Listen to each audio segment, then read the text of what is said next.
السلام عليكم. الفيديو النهاردة طويل شوية. أنا بنزله بخاصية الشورتس، بس الفيديو النهار كله هتشوفوه في الفيديوهات الكبيرة. ده لو يعني خاصيتي وألفاظي عجبت حضرتك، أكون شاكر أفضل حضرتك وحضرتك على دماغي من فوق. تمام. النهاردة بقى هنتكلم على ايه؟ دلوقتي أنا نزلت فيديو، وفيديو عجب الناس، والناس خدت الفيديو. تمام. ونزلته سيبة على القناة في السوشيال ميديا بتاع. أنا مزعلش، بالعكس أنا أفرح جدا من جوايا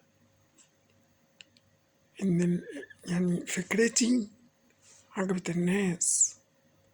ده أول درجات النجاح، إن أنت يعني حاجة عجبت الناس فبتاخدها وتشيرها. دي فرحة كبيرة جدا ليا، أول درجات النجاح. زي مثلا تاجر أو مصنع، صنع حاجة، ده بيعمل له إعلان وده بيعمل له إعلان، وده بيشير وده بيعمل إيه وده أبصر إيه. ده كده بينجح، ده كده بيشهر للناس كلها إن هو عمل المنتج ده. المنتج ده سايب بسعر رخيص بسعر غالي، بس حاجة عجبت الناس. في معظم الناس تاخد فيديوهات من الناس وتنزلها وتروح تعمل محضر في على اليوتيوب، سي مثلا على الفيسبوك. ليه؟ ده انت تفرح، انت تفرح ان الفيديو عجب الناس، والناس خدتها او خدت الفيديو ونزلته. دي فرحة، ده اول درجات النجاح فعلا والله. مش عارف الناس بتتضايق ليه. انا باخد فيديوهات من على الفيسبوك بس حلوة، اطفال، قطط، حاجات حلوة. مثلا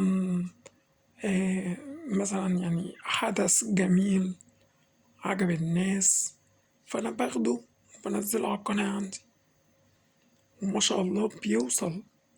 الحمد لله رب العالمين. دي فرحة ليا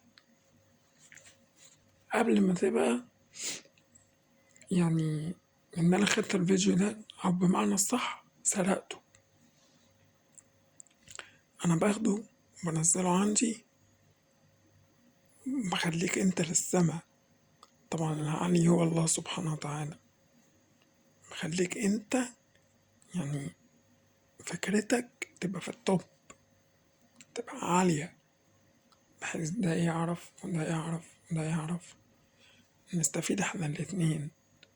انت هتزيد وانا هزيد. الحمد لله رب العالمين. اوعى تزعل في يوم من الايام لو حد خد حاجة، فيديو بتاع مثلا، مشيره عنده. دي فرحة ليك. انا اسف جدا جدا لو كنت أطلت على حضراتكم الحديث. شكرا جزيلا لكل اللي وصل معايا للدرجة دي من الفيديو أو المشاهدة. حضرتك على راسي من فوق. شكرا جزيلا لحضراتكم. ربنا يسعد حضراتكم جميعا. شكرا. كان معكم أخوكم في الله أحمد الكينج. شكرا جزيلا لحضراتكم.